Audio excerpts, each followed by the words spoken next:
Pour l'heure, les commémorations du D-Day ont déjà commencé pour cette année 2018. Nous retrouvons en direct de 40 ans Susanna Nevenkitch pour une cérémonie d'hommage aux Amérindiens. Absolument Jean-Baptiste, et nous nous trouvons plus précisément à côté du monument Cole. C'est le monument dédié aux libérateurs de la ville de 40 ans. Et c'est ici que dans quelques minutes débutera cet hommage aux Amérindiens, en anglais les Native Americans.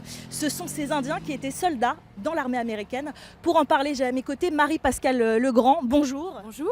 Bonjour. Alors Marie-Pascale, première question, combien y avait-il d'Amérindiens dans l'armée américaine et quel poste occupaient-ils ? Bien, on estime à environ 25 000 soldats amérindiens, le nombre de soldats engagés dans l'armée américaine entre le début et la fin de la Deuxième Guerre mondiale sur les deux théâtres d'opération dans le Pacifique ou en Europe. Quel type de poste occupaient-ils dans l'armée ? Ils occupaient absolument tous les postes.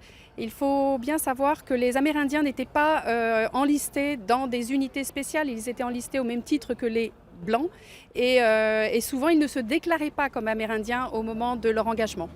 Les Amérindiens et leur culture ont influencé l'armée américaine de quelle manière ? De multiples façons.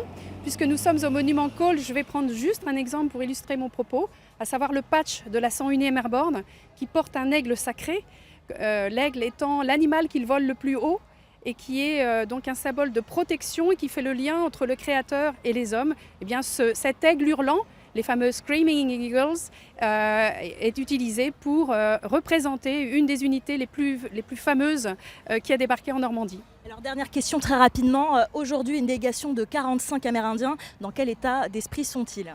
Ils sont très heureux d'être honorés, de pouvoir participer aux différentes cérémonies honorant les Amérindiens que nous organisons et en particulier celle du mardi 5 juin sur Omaha Beach qui aura lieu au mémorial Charles Chay, le mémorial qui honore tous les Amérindiens qui ont débarqué sur nos plages afin de libérer notre beau pays. Merci beaucoup Marie-Pascale Legrand. Voilà Jean-Baptiste, la cérémonie va commencer dans quelques minutes. Il y aura évidemment beaucoup d'événements prévus aujourd'hui à 40 ans, mais ça on vous en parle ce soir dans le JT.